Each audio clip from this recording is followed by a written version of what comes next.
नमस्कार दोस्तों, आज हम बात करेंगे सीता हरण की कहानी के बारे में।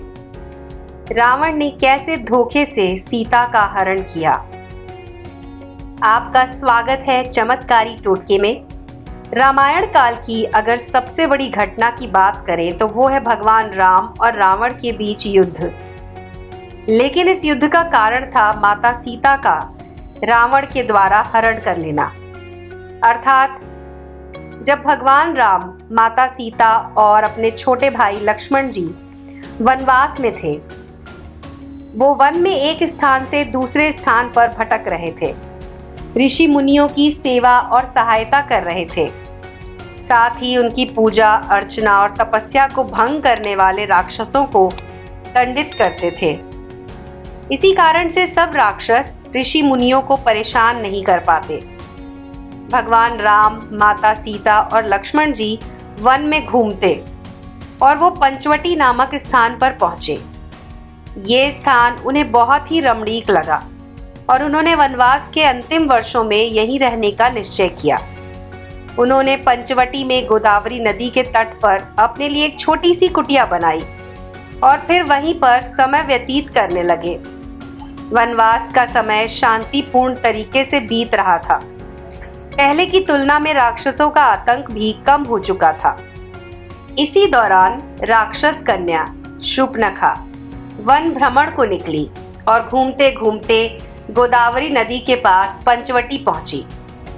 वहां उसने भगवान राम को देखा और उनके सुंदर रूप को देखकर उन पर मोहित हो गई। शूर्पणखा ने सुंदर सा रूप धारण किया और भगवान राम के पास जाकर बोली कि हे राम, मैं आपसे विवाह करना चाहती हूँ।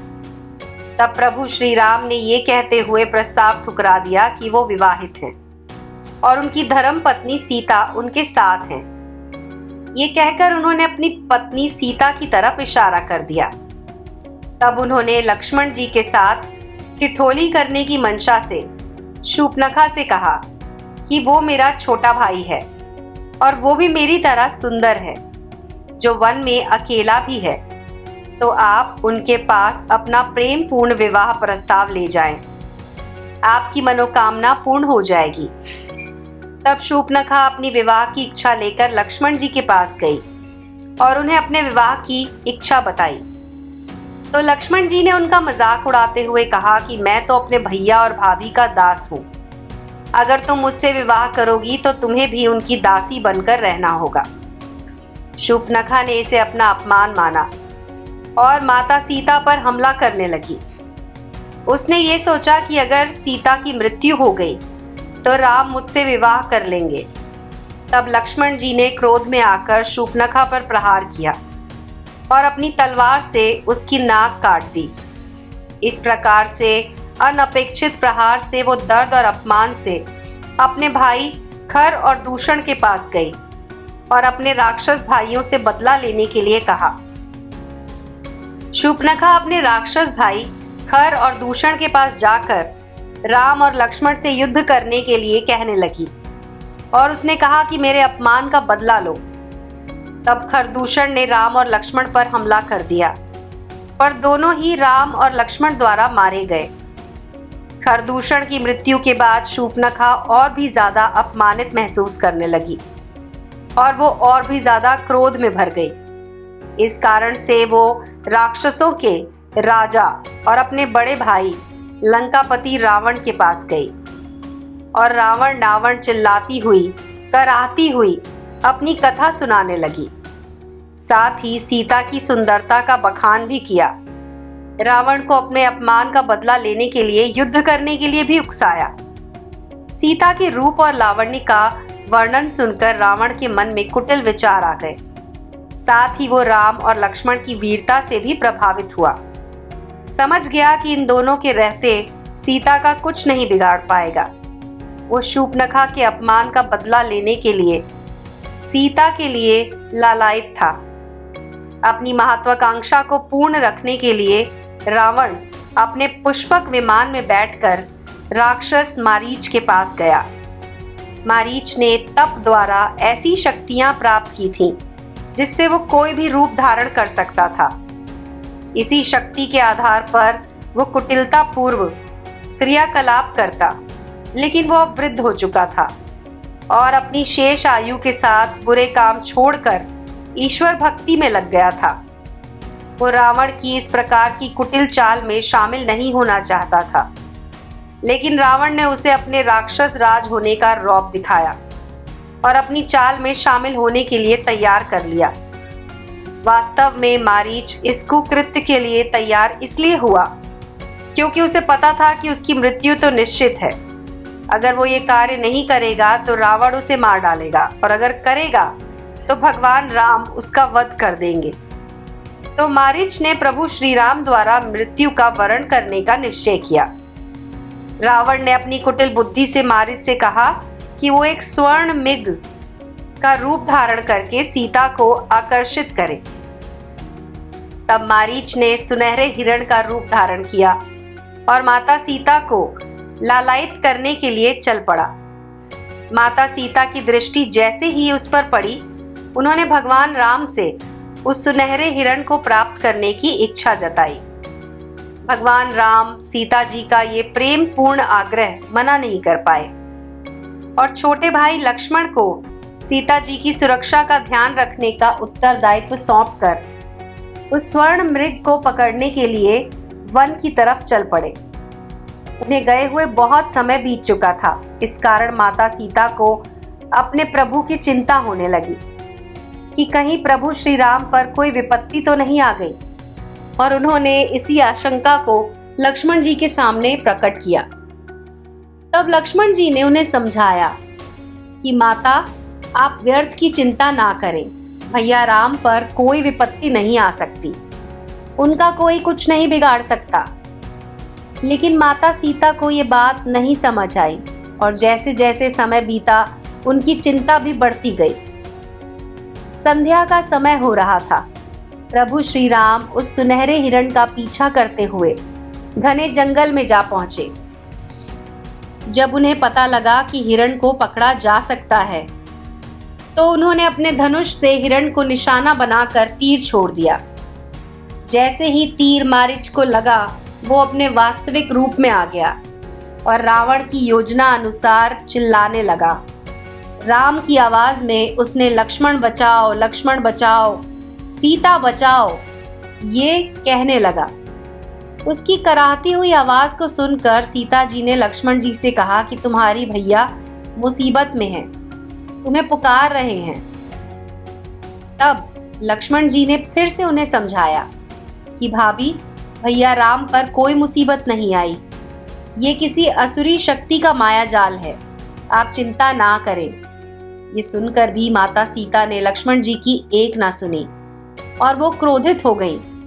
उन्होंने आदेश दिया कि हे लक्ष्मण, तुम जाओ और मेरे प्रभु को सकुशल ढूंढ कर लाओ। माता सीता के इस प्रकार के आदेश के कारण लक्ष्मण जी को अपने भैया राम के आदेश की अवहेलना करनी पड़ी और वो प्रभु श्री राम की खोज में जाने के लिए तैयार हो गए।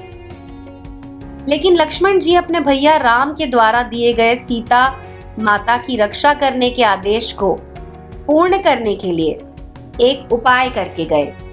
इस उपाय के अनुसार उन्होंने कुटिया के चारों तरफ एक रेखा खींच दी जिसके भीतर कोई नहीं आ सकता था, और उन्होंने कहा कि भाभी, ये लक्ष्मण द्वारा खींची गई लक्ष्मण रेखा है, इसके भीतर कोई नहीं आ सकता। जब तक आप इसके भीतर हैं, आपको कोई हानि नहीं होगी। मैं आपसे प्रार्थना करता हूँ कि चाहे कोई भी परिस्थिति क्यों ना हो, जब तक मैं या भैया राम वापस ना आ जाएं, तब तक आप इसके बाहर अपने चरण ना रखें। माता सीता इस बात के लिए सहमत हो गई और कहा कि ठीक है, मैं इसके बाहर नहीं जाऊंगी, अब तुम प्रभु को ढूंढने जाओ। इस प्रकार की वार्तालाप के बाद लक्ष्मण जी भैया राम पुकारते हुए वन की ओर चले गए। रावण, जो कि इसी अवसर की प्रतीक्षा कर रहा था, राम और लक्ष्मण जी की कुटिया से दूर खड़ा वो देख रहा था कि किस तरह से लक्ष्मण जी दूर जा रहे हैं। माता सीता का हरण करने के लिए कुटिया के पास पहुंचा। जैसे ही उसने कुटिया में प्रवेश करना चाहा, रेखा के भीतर वो प्रवेश नहीं कर पाया। अब उसे अपनी योजना विफल होती हुई दिखाई दी। तुरंत उसने सोचा कि सीता को बाहर बुलाते हैं और इस योजना को सफल करने के लिए उसने एक भिक्षुक का रूप धर लिया। रावण ने माता सीता को कुटिया से बाहर बुलाने के लिए आवाज लगाई, भिक्षाम देहि। माता सीता ने जब इस प्रकार की आवाज सुनी तो वो कुटिया से बाहर आई और भिक्षुक रूपी रावण को भिक्षा देने लगी, परंतु वो अब भी कुटिया के भीतर ही थी और रावण उनका अपहरण नहीं कर पा रहा था। तब रावण ने एक स्वांग रचा। क्रोधित होने का नाटक करके कहने लगा कि किसी सन्यासी को किसी बंधन में बंधकर भिक्षा नहीं दी जाती। आप इस कुटिया के बंधन से मुक्त होकर भिक्षा दे सकती हैं तो दें, नहीं तो मैं बिना भिक्षा लिए ही लौट जाऊंगा। रावण के इस कपट से अनजान माता सीता ने विनम्र भाव से कहा कि मुझे आदेश है कि मैं इस कुटिया से बाहर ना जाऊं, इसीलिए आप कृपा करके यहीं से भिक्षा ग्रहण करें। लेकिन रावण कहाँ राजी होने वाला था। उसने और भी ज्यादा क्रोधित होकर माता सीता से बाहर आने के लिए कहा, नहीं तो वो खाली हाथ ही लौट जाएगा। तब माता सीता ने सोचा कि एक भिक्षुक सन्यासी खाली हाथ लौट जाए ये ठीक नहीं। एक क्षण की तो बात है। वो लक्ष्मण रेखा से बाहर आई और रावण मन ही मन बड़ा प्रसन्न हुआ। जैसे ही माता सीता लक्ष्मण रेखा से बाहर आई, रावण बड़ी ही शीघ्रता से अपने असली रूप में आ गया और उसने माता सीता का अपहरण कर लिया और उन्हें बलपूर्वक खींचता हुआ अपने पुष्पक विमान में बैठाकर लंका की ओर प्रस्थान कर गया। इस प्रकार माता सीता का हरण हुआ।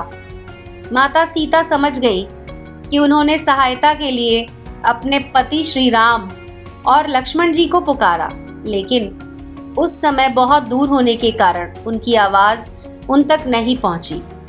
माता सीता ने इस विपत्ति के समय भी बुद्धिमानी से काम लिया और अपने जाने का मार्ग दिखाने के लिए स्वयं के पहने हुए आभूषण धरती पर फेंकना शुरू कर दिया, जिसे देखकर प्रभु श्री राम को उन तक पहुंचने का मार्ग पता चल सके। इसी बीच माता सीता सहायता के लिए पुकार रही थी, जिसे सुनकर एक बड़ा सा पक्षी उनकी सहायता के लिए आया, जिसका नाम था जटायु। वो रावण से युद्ध करने लगा, लेकिन अपने बूढ़े शरीर के कारण वो ज्यादा देर रावण का सामना नहीं कर पाया। रावण ने उसके पंख काट दिए। इस कारण वो धरती पर गिर पड़ा और कराहने लगा। दूसरी तरफ भगवान राम और लक्ष्मण जी वन में मिले। लक्ष्मण जी ने उन्हें पूरी बात बताई कि कैसे भाभी ने आपकी कराहती हुई आवाज सुनी और स्वयं को छोड़कर आपकी रक्षा के लिए मुझे यहाँ आने के लिए कहा।